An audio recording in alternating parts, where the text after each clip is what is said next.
What is about 3 seasons with some of these shows? Amphibia 3 seasons, this 3 seasons, Owl House is getting a truncated third season. I don't know. In any case, Kipo and the Age of the Wonderbeasts. I've seen the whole thing now. I'm pretty sure I did a review of season 1, but I've now seen all 3 seasons. Another show that I watched with the kiddo, and she did like this one. There were like bits that she would be like, "Oh God," but like in a fun way. Like there were some things that she just kind of found, for lack of a better word, like cute, creepy, or cute, annoying, or things like that. And this this story goes some places. I'm gonna talk pretty freely about this. So if you haven't seen any, you care about spoilers, like maybe check it out and see if they're at least the first few episodes and get a sense of it. But this thing goes some places in terms of, like the abilities that Kipo ends up having, the things we find out about her mom. Like the stuff with Hugo, Scarlemagne, like that stuff felt, okay, that kind of fits. But like, finding out her mom's a mega monkey and she can turn into a giant pink jaguar. Okay. That's what this is now. And yeah, I just have to be prepared to roll with that level of unbridled what? And there were a number of things I really liked. I think overall, especially now having seen the whole thing, I think they did a really good balance in terms of having the kind of hero who really just wants everybody to come to terms, everyone to find common ground. And Kipo was super committed to that, to a degree that I think I actually might have even expressed concern that they were pushing it so hard that it was going to become unreasonable and potentially harbor, negative messaging about, basically opening yourself up for people to be able to hurt you, when they've kind of made clear that's what they will do, and then you do it anyway to be a good person, but it doesn't really do that, because you've got characters like Hugo who has that past damage that Kipo comes to an understanding of, and she is one of the few people willing to reach out to him. And part of what I like is none of the other characters are painted as unreasonable for refusing to trust him, or for taking issues trusting humans as a group. None of them are painted as being dumb or pig-headed or unreasonable for that. They're actually all pretty understandable positions, which is good, because it emphasizes that Kipo's level of willingness to give people another chance is, well, I was going to say her superpower. It's kind of her other superpower.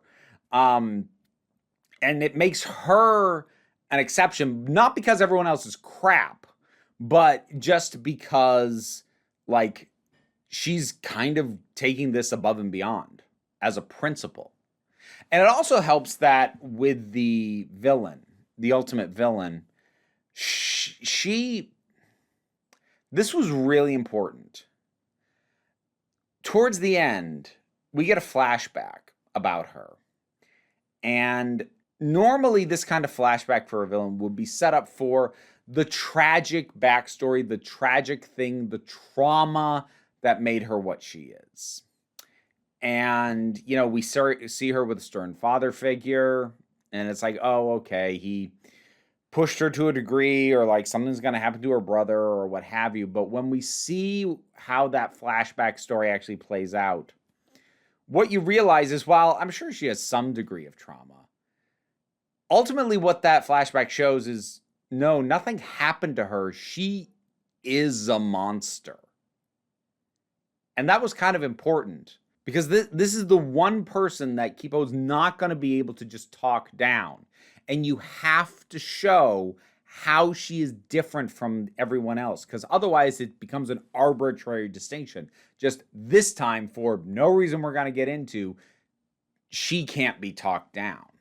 Or you're going to talk down somebody who, like, even if we get a backstory on her, is like the degree to which Amelia, I'm pretty sure that was her name, takes things like, really?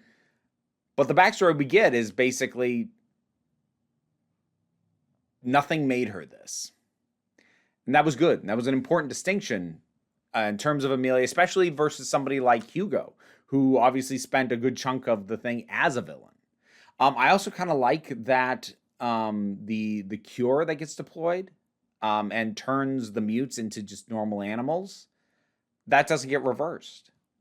So it means that like we still feel the loss of some of the characters who get hit with that without actually having to have them die, but there are still consequences. So I appreciated that. I really, really came to like Dave. I think Dave was kind of borderline for me first season. By the time this was done, I really enjoyed Dave. I enjoyed his life cycle. I enjoyed his attitude. I enjoyed the fact that he was a little bit of a moron. I like Dave a lot. And then there's just the bonkers stuff like Mulholland. Mulholland's freaking weird. That whole thing. And it's the kind of weird that I am so here for.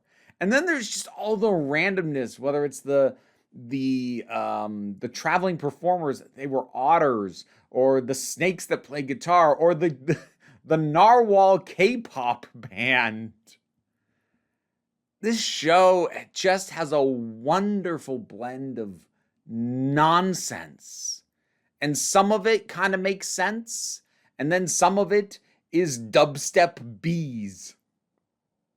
Because why not? Why wouldn't you do that? Why wouldn't you have frogs in suits? Why wouldn't you have cats with axes? That makes total sense. No, it doesn't. But who cares? It's fun. And yeah, it's funny. I'm actually shooting this the same day I shot my review for the ending of Amphibia. And sort of similarly, it just knows how to balance the seriousness and the fun. And that sense of fun and lightness and like the heart that Kipo herself brings as a character, that is never far away. And it never forgets that. And it never overly harshens Kipo for all the things she goes through. And she doesn't feel like an idiot for holding on to hope. She just feels like a deeply hopeful person. And I liked seeing Wolf, try to move forward.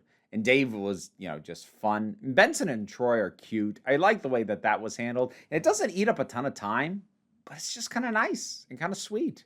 And I dig it. And there's all kinds of side characters, whether it's the mutes or even some of the humans that are just fun and entertaining. The animation style is a little stiff, but I suspect that's largely a function of the budget that this thing probably had. But taking that as a given, this was a good time. I enjoyed this show.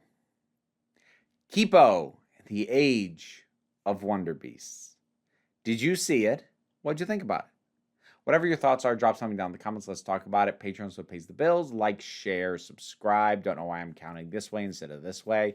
I just did. Those things help out as well. My mind has obviously started wandering off somewhere else, so I'm going to wrap it up now. Don't you worry too much about it in any case, because we take a relaxed attitude around here. So you can come on back next time you need a break.